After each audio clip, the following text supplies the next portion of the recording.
Hello everybody, my name is Jennifer Perrin and today I want to talk about learning languages and how our attitudes towards what we are learning can affect our abilities. I get frustrated and sad when I hear people say things like, language just isn't my thing, or I tried to learn Spanish but it was too hard so I gave up. And the worst, some people just don't have the natural abilities for learning languages. The first point I want to make about this is that it appears that desire seems much more important than natural ability to get really good at anything. I think about the countless athletes, artists, and geniuses.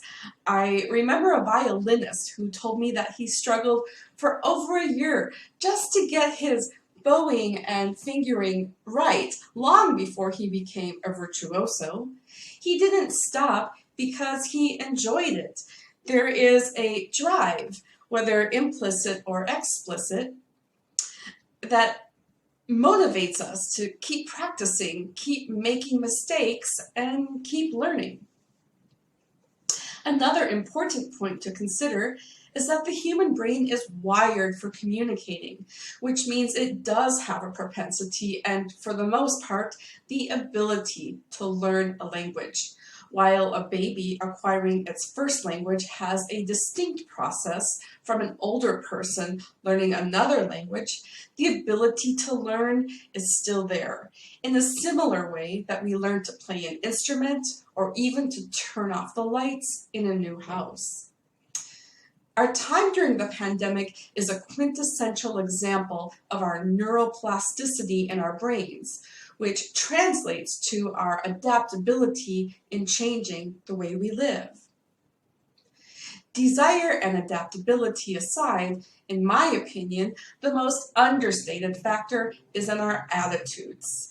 Considering that language is what defines our realities, in that same way, negative self-talk can be one of the best predictors of negative outcomes.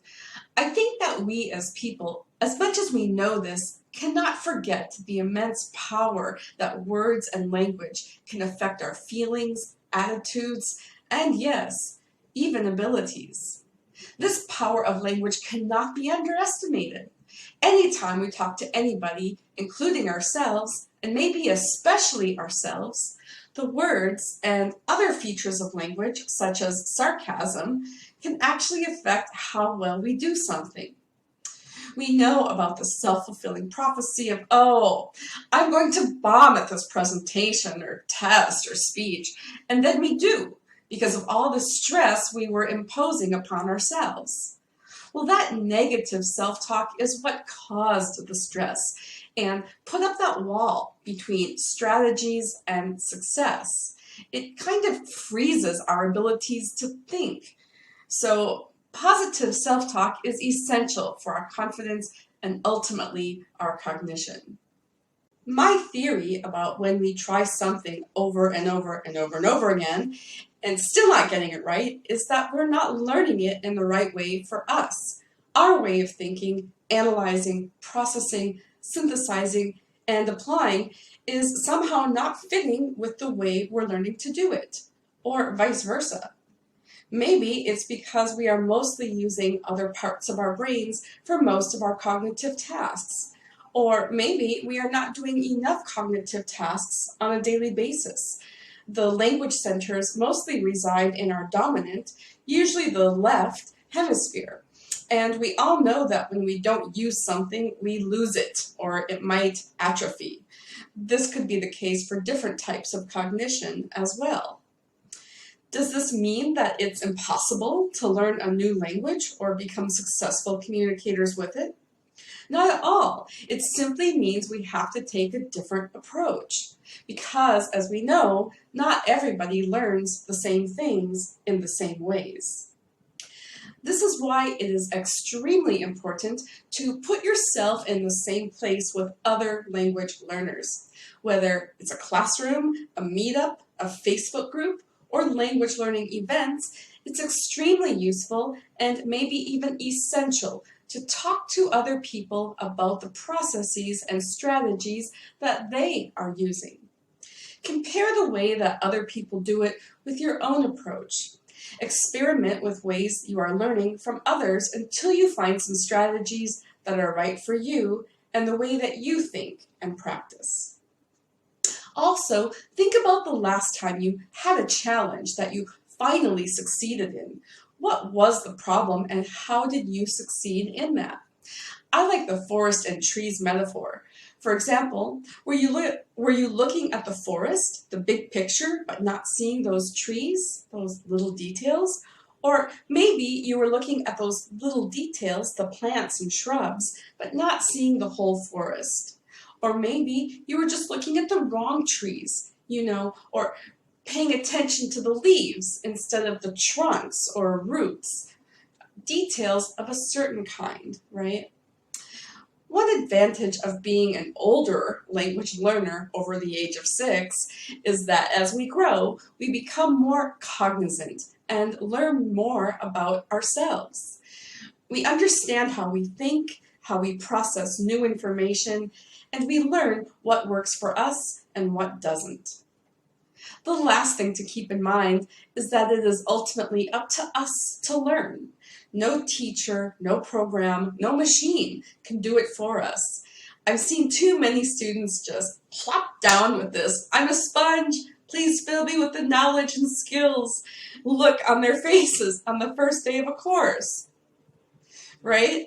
Learning is not a passive process. It's completely 100% an active process. It's work, and we have to find the energy and motivation to practice, practice, practice every day. So when you're looking for a language teacher, look for key words like flexible, adaptable, individualized, or tailored to your needs. Somebody that says that they can help you identify your strengths and overcome your weaknesses. Yes, it's true that children from ages, as we say, 0 to 6, acquire language more naturally, but this doesn't mean that a person is going to find it terribly difficult or almost impossible to learn a language after the age of 6. It simply means that the way you learn it will be very different from the way a young child acquired it. So if you're going for a master's or a doctorate, or if you work in maybe law, medicine, engineering, business, to name a few, you probably need a somewhat advanced level of English. Working towards this goal is worth it. Practicing more English is definitely worth the small sacrifices to reach your own definition of success. So do something for yourself to help you enjoy it. Find a group of learners that are very supportive, a class or a teacher that keeps things going, and embrace each activity and lesson as something that's interesting or relevant to you. If we can use positive self-talk to approach every new task or challenge, it will make it much more interesting and in that way so much easier.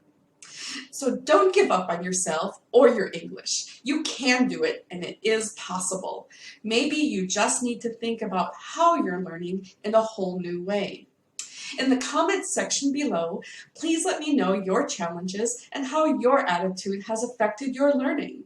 Also, post a burning question or comment that will inspire content for future videos. And please click like if you found this video helpful. If I receive enough likes, I can become sponsored, which means higher quality videos for you. Also, if you are someone who knows how to do simple video editing functions, or know somebody who does, please post a comment or find me on my website, Facebook, LinkedIn, Instagram, or Twitter. I can exchange free English classes for help with simple video editing. Thank you.